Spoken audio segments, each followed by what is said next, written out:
Alors bonjour à tous, j'ai reçu une petite demande spéciale d'un ami photographe qui me demande comment j'en suis arrivé à donner un effet dramatique à cette image-là.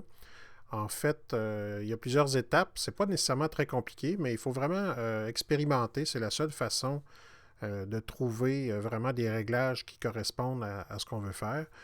Si on jette un coup d'œil à l'image originale, on se rend compte que c'est pas du tout la même chose. Là, on a vraiment une photo assez standard avec un éclairage au flash assez standard. Et l'effet dramatique n'est pas très présent. Pourquoi? Parce qu'il faut travailler un peu plus. Il faut faire de la recherche pour en arriver à donner l'effet qu'on veut. Je vous donne les pistes de base pour faire quelque chose comme ça. Moi, je commence habituellement le traitement de mes images dans Lightroom. Donc, si on se transfère ça dans Lightroom, là, on voit ici le résultat final dans Lightroom, mais sur mon image de base, on voit que la plupart des réglages sont vraiment à zéro. Alors, pour en arriver là, qu'est-ce que j'ai fait? Ben, ça se passe surtout au niveau du contraste, de la clarté et de la saturation. Qu'est-ce que j'ai fait? Ben, j'ai mis mon contraste au maximum. J'ai mis aussi la clarté au maximum. Et comme c'est la nuit, en pénombre, j'ai vraiment désaturé beaucoup mon image et j'ai réduit aussi la vibrance des couleurs.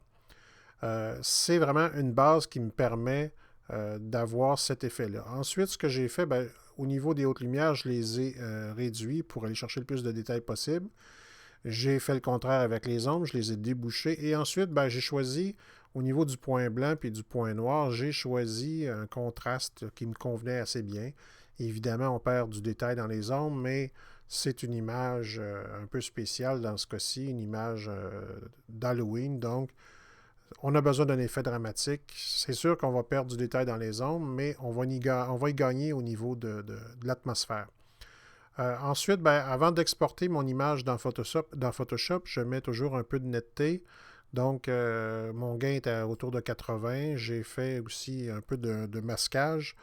Le masquage, c'est quoi? En fait, si on appuie sur la touche Alt, on se rend compte qu'on peut appliquer le masque à la totalité de l'image, mais en donnant un peu d'effet de masque, on va chercher vraiment la netteté aux endroits où on veut, c'est-à-dire dans les pourtours de l'image.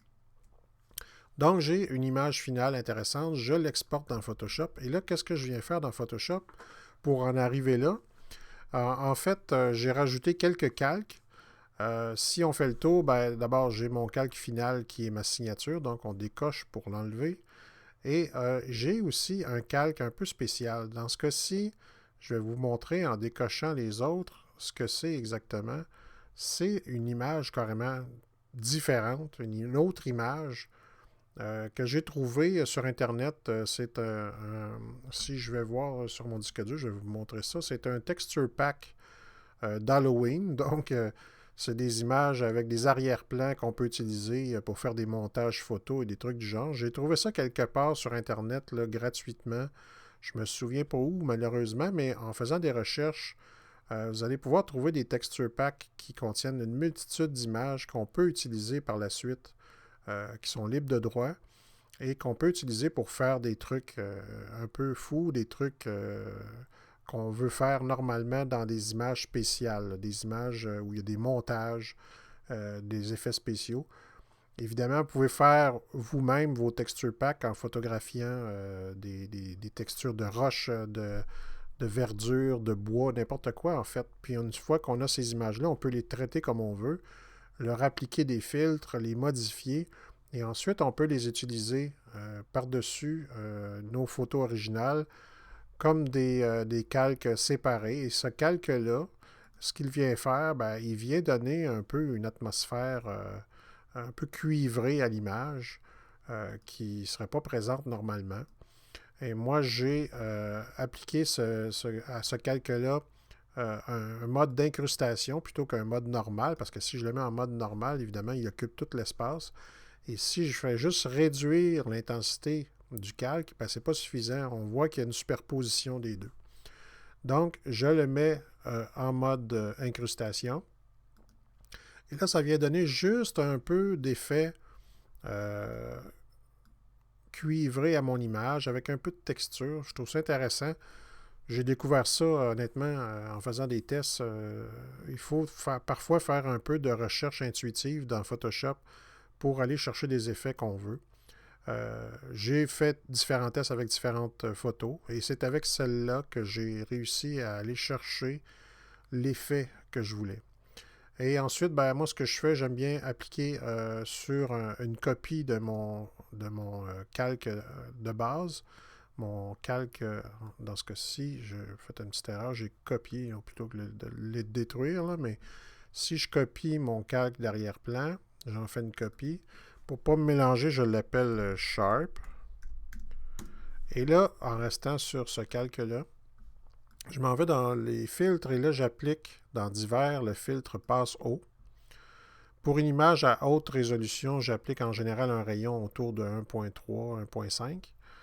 Je clique sur OK. Et là, en restant encore sur mon calque, je vais dans les modes de fusion. Et là, ce que je vais faire, c'est le mettre en mode linéaire. Dans le fond, on ne le voit pas nécessairement très bien dans une vidéo, mais ce que ça vient faire, ça vient donner beaucoup plus d'effet de netteté à notre image. C'est peut-être intense là, dans ce cas-ci, là, mais si je le décoche, là, ça va vous permettre de mieux voir. Ça va vraiment chercher de la netteté au niveau de notre image, sans pour autant détruire notre calque de base, notre calque d'arrière-plan.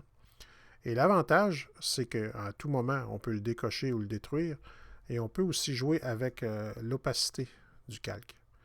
Donc, si on veut réduire un peu l'effet, c'est beaucoup plus malléable que d'utiliser, par exemple, un filtre de netteté. Et ce filtre-là, une fois qu'il est appliqué, ben, on ne peut pas revenir en arrière. Et à la fin, bien évidemment, j'applique mon calque avec ma signature. Et ça donne ce résultat-là. Un résultat qui peut être très variable dépendamment du type de photo que vous faites, mais au moins ça donne une bonne idée de comment faire un effet dramatique dans une photo. Et comme dans n'importe quel domaine, il faut faire de l'expérimentation pour réussir à trouver vraiment ce qu'on veut. Et là, on se rend compte qu'entre la photo de base et la photo corrigée, il y a vraiment une très bonne différence. Et ça donne un effet quand même assez réussi. Alors, on se reparle plus tard pour voir d'autres effets ou d'autres trucs qu'on peut utiliser dans Photoshop et dans Lightroom.